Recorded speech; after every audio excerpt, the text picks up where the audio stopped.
The opinions expressed on this program represent the viewpoints of individual authors or contributors and do not necessarily reflect those of Troy University.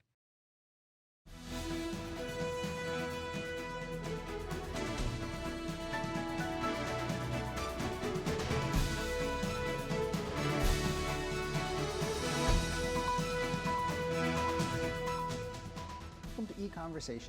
I'm your host, Dr. Dan Sutter of the Johnson Center for Political Economy at Troy University. America is a constitutional republic, and our national constitution, drafted in Philadelphia in 1787 and then ratified by the states, is well recognized and revered. The presidential oath of office and the induction oath for our military both mention a duty to defend our Constitution.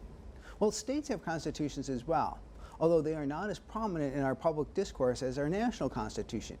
And Alabama's constitution and constitutional history are distinctive in several ways. Joining me on EconVersations today to discuss Alabama's state constitution and our constitutional history is Dr. Alan Mendenhall from Faulkner University's Jones School of Law. Dr. Mendenhall has a law degree from West Virginia University, a PhD in English from Auburn University. He's the director of the Blackstone and Burke Center for Law and Liberty at Faulkner, and he's also the president of the Montgomery chapter of the Federalist Society. Well, welcome back to the show, Alan. Thank you, Dan. Thanks for having me again. So I want to just first touch on the point that states have constitutions, and people might not be like as familiar with state constitutions as they would be the constitution that many of us have learned about. That's our federal constitution. So, like, what exactly is the role of our state constitutions? Well, it's a great question. And America has a system of federalism that was unique compared to the British tradition from which it came. So we've always struggled to implement the common law system in the United States of America because the common law is sort of a homegrown, bottom-up institution. But how does it work in a system of federalism when you have these different states with different constitutions and different laws kind of coming up from the bottom? And each state, as you say, has its own constitution.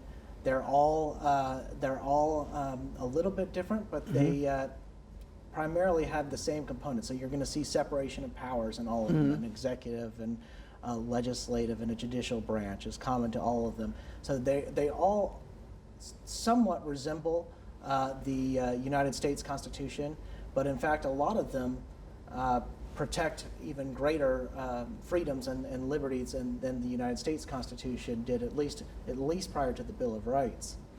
Well, that's a good point, because that's what we want to get into. Like, at one level, all the states seem to have the same sort of structure with the executive, judicial, and legislative branches, but I guess there are some important differences, and they can be important in terms of, sometimes you'll see a case where one state has a law that gets struck down as unconstitutional, but it's a very similar law in another state gets upheld, right? That's right. Yes, that does happen. It happens fairly regularly, which is why you have federal circuit splits sometimes, and in the Supreme Court doesn't always have to resolve a split. There's been a tradition in past decades of the Supreme Court kind of intervening and resolving circuit splits, but my prediction is that under Chief Justice John Roberts, we'll see a little more variety in the system, that he may not break up those circuit splits, as in he and the court that he oversees won't take cases just to resolve circuit splits.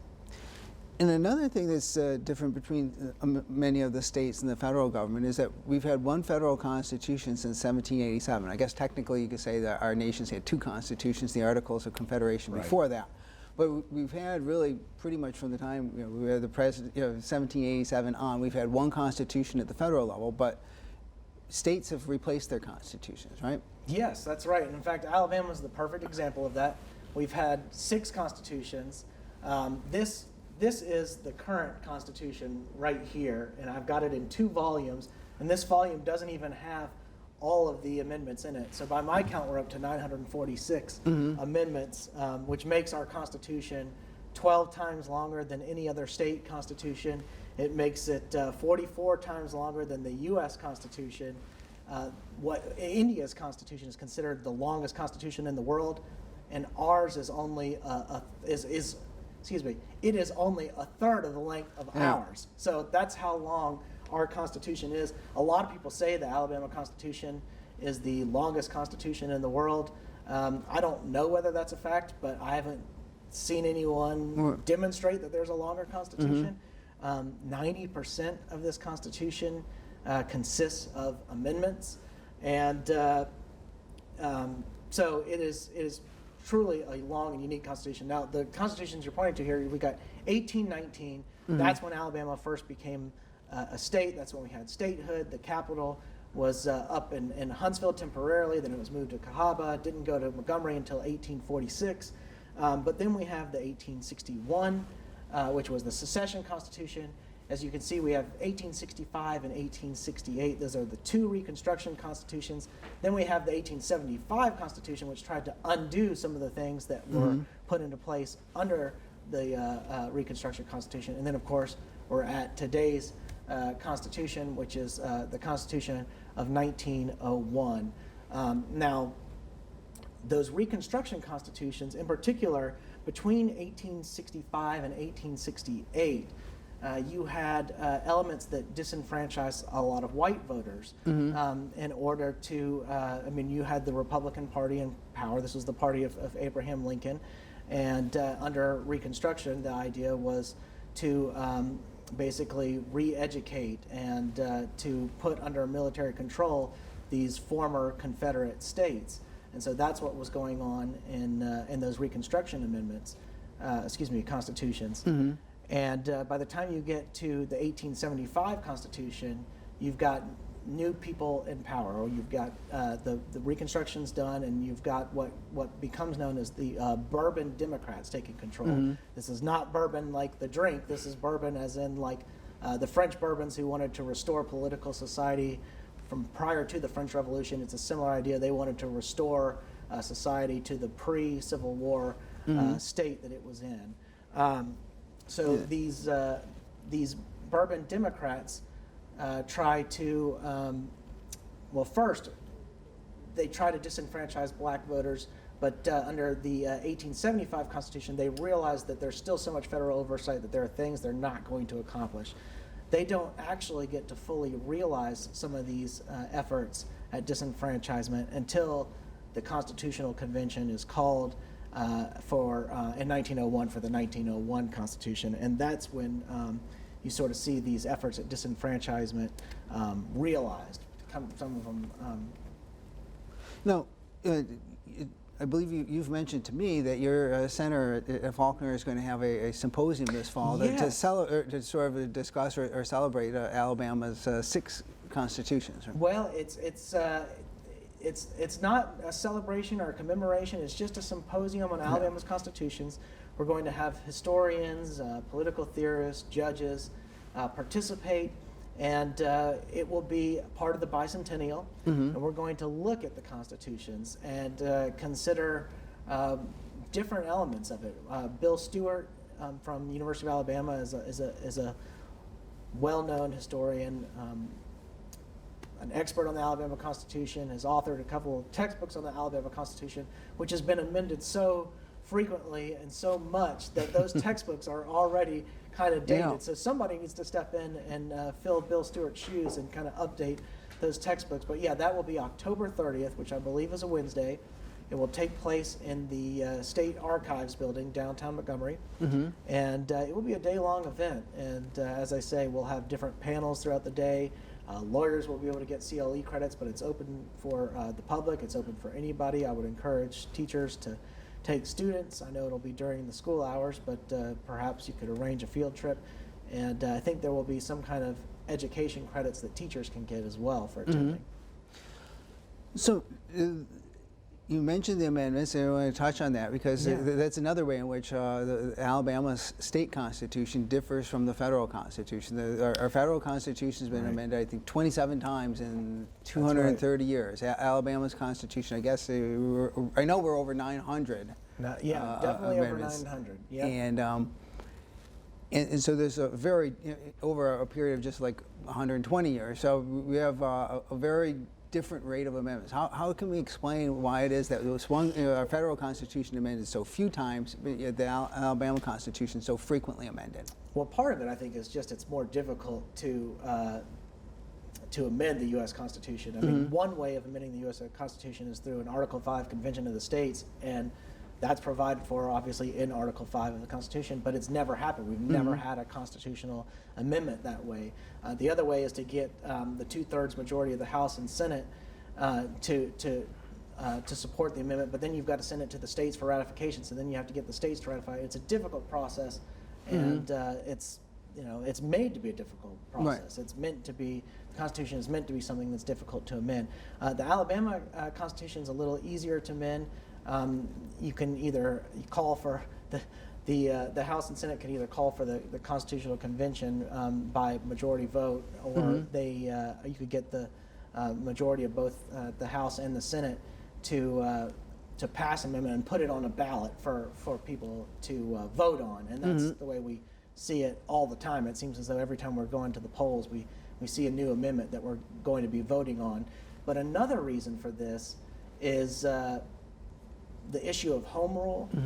So we only have, like, in that 1901 amendment, there are really only 7 counties that were provided limited home rule, not even full home rule. It was like Jefferson, Lee, Mobile, Madison, Montgomery, Shelby, and Tuscaloosa. But what that did is there was a concentration of power in Montgomery, in the state legislature. And this is part of the Bourbon Democratic plan, was that we're going to make it difficult for all these different counties and municipalities and localities to, for example, raise taxes or do different things because we want control. We want all these things having to go through the state legislature. That was the way that the Bourbon Democrats wanted to take control over the entire state.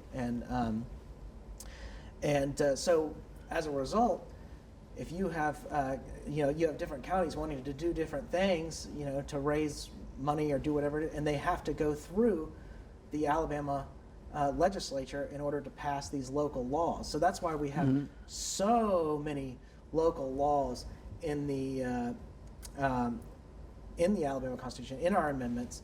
And another unique thing that's related to that is our basically what would be a tax code in other states is written into the Alabama Constitution. So that's highly unusual, but it creates centralized control over the taxation process right there in Montgomery legislature, so that it can't be outsourced to county commissions or our local jurisdictions.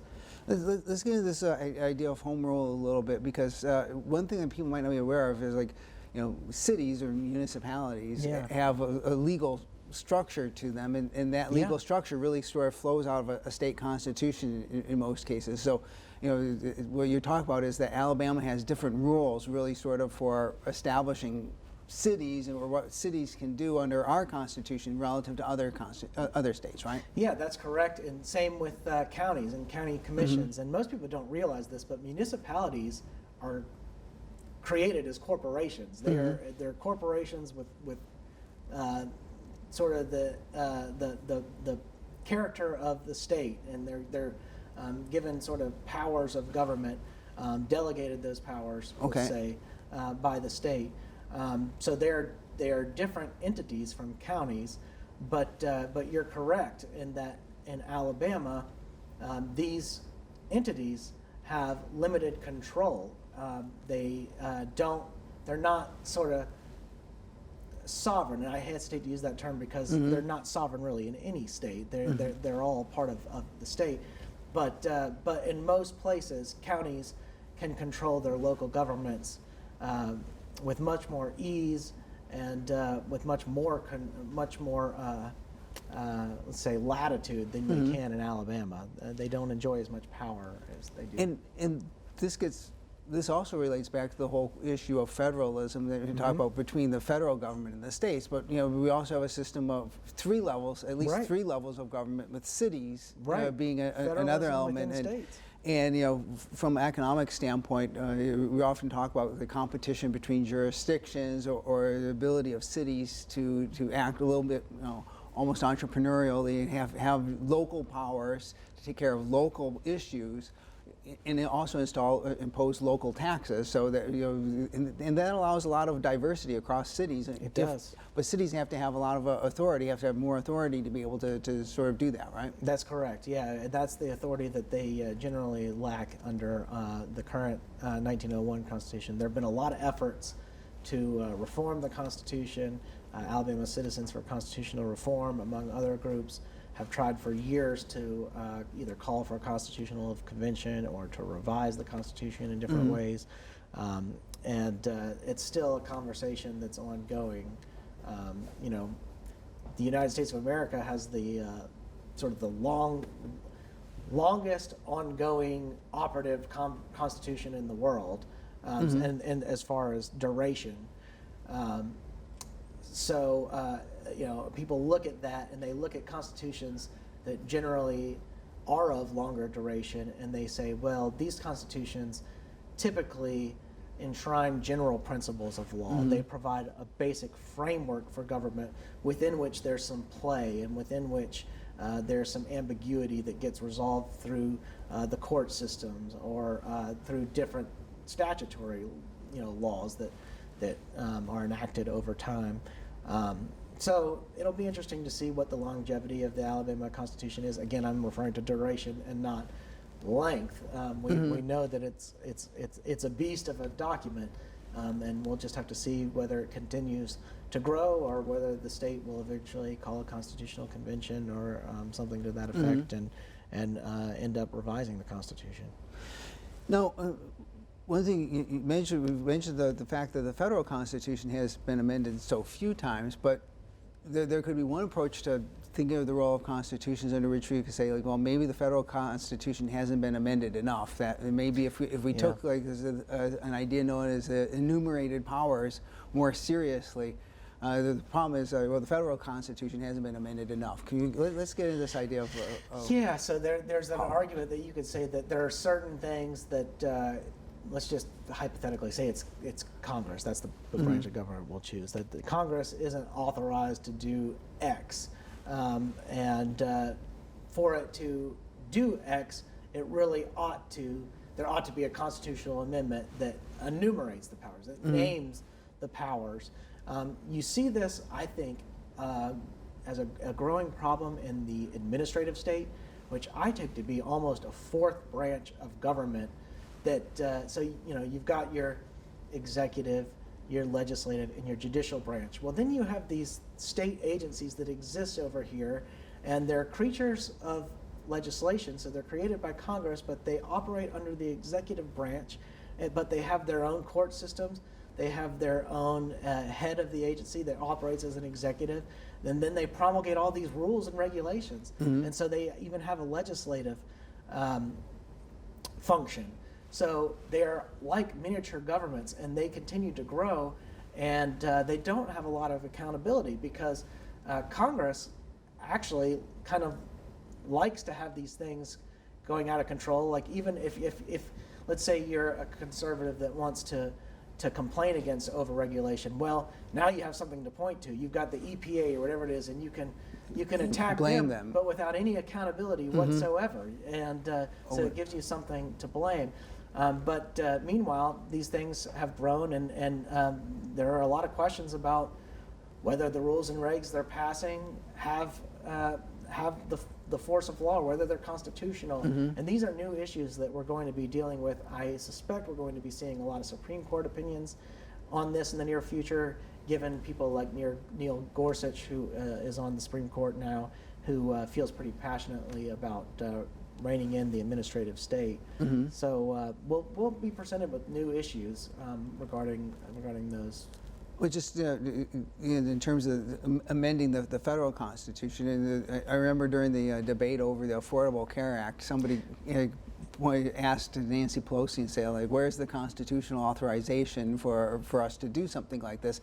That view, if you have that view that the Constitution says what powers the government has, and if it's not in there, then that view of a constitution would say, well, you've got to first amend the Constitution to make sure that the people will authorize that you legislate in this area, and then you can legislate. Well, that's exactly right. And there are people that have had that similar argument with the U.S. Supreme Court and federal courts, and they've argued that the courts have been exercising legislative functions rather than judicial functions, that they have been interpreting laws in such a way that what they are in fact doing is making laws rather than interpreting laws that are written on the books, whether they're correcting the laws or they're reading them in a certain way to either validate or even abrogate them in ways that have real-world effects on what the state of the law is. And it could be in a state jurisdiction like Alabama, let's say, or it could be federal law that they're dealing with and the administration of that on a local level.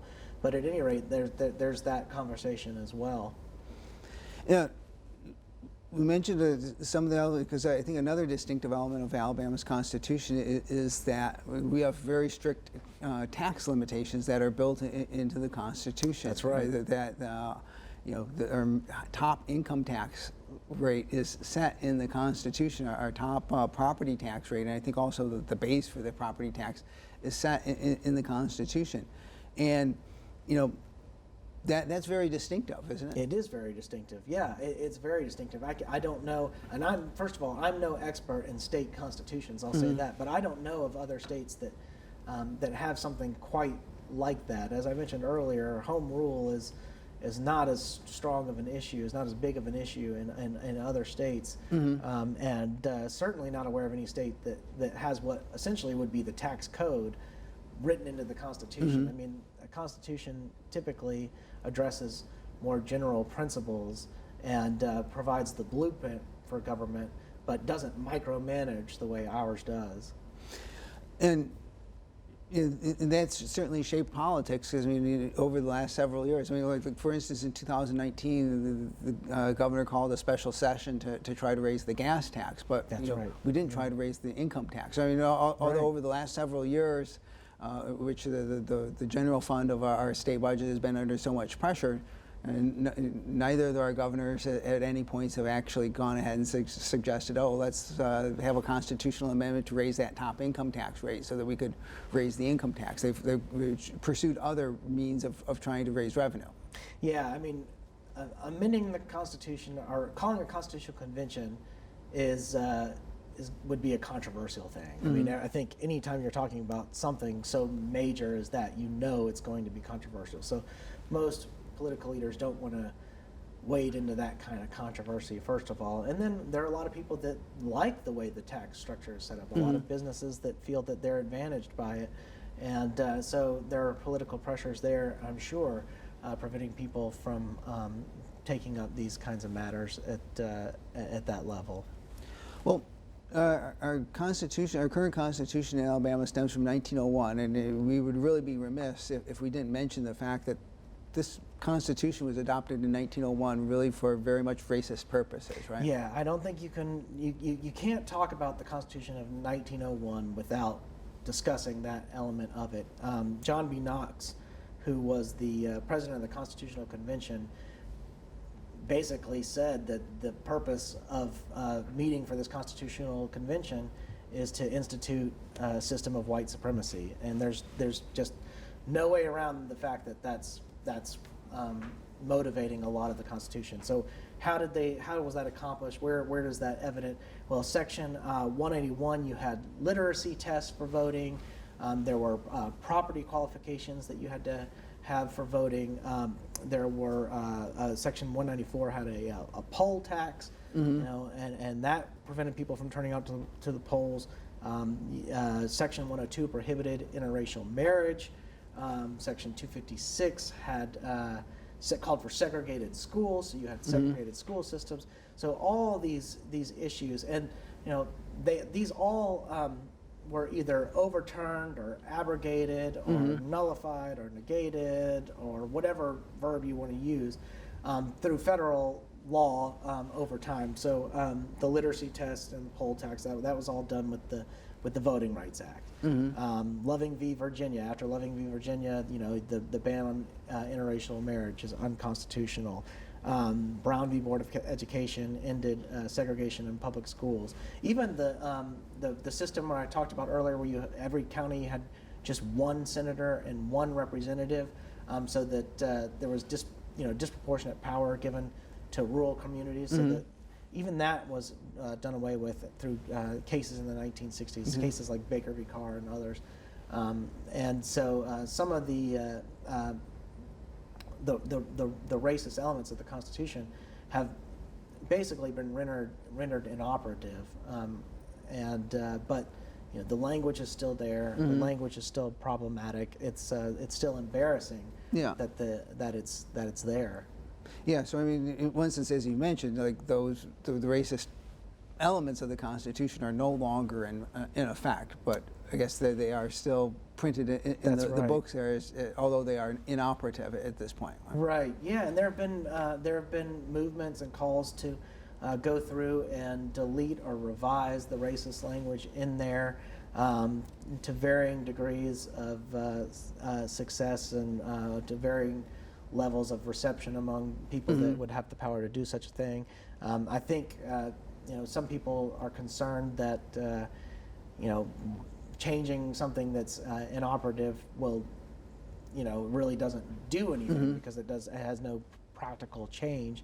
But a lot of people think it's embarrassing for the state to have that kind of language in there still, and that it ought to be changed. Well, and also, I mean, if the idea of if an idea of a constitution is sort of like rules that bind us all together, I mean, it's very clear, even if they're not effective now, that this was not a constitution that was meant to bind us all together. Yeah. So I think that's exactly right. And I think a lot of people, I think most people of good faith reasonably agree that that language ought not to be in there, but there would have to be a process to remove it, and agreeing on a process is a much more difficult thing for people to do. And then if there's a process, someone has to control the process, someone has to be involved, and there's a level of trust that gets brought up. Like, who controls that process? Is it someone that people can trust? I mean, we're talking about tinkering with language in the Constitution, so is anyone going to pull a fast one or try to slip something in there that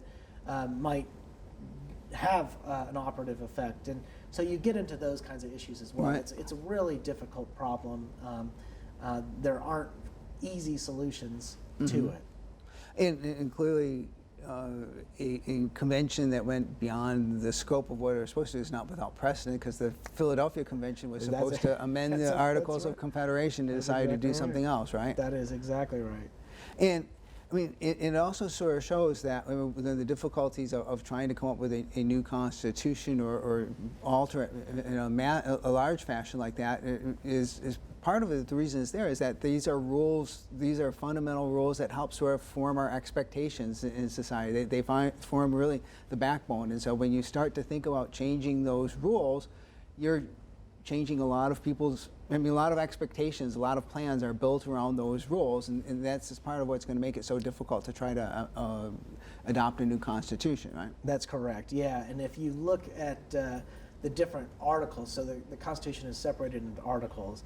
If you look at the just the first few, you'll see that the basic framework of government is provided for in those. You'll see, in particular, in the first article, declarations of where the powers of the state reside, which is they reside with the people themselves, which is why the people should be the ones that, if they're going to be calling for a constitutional convention, ought to be calling it. But there's a little bit of tension with that type of language and some of the language that we have that gives the legislature such power in the state.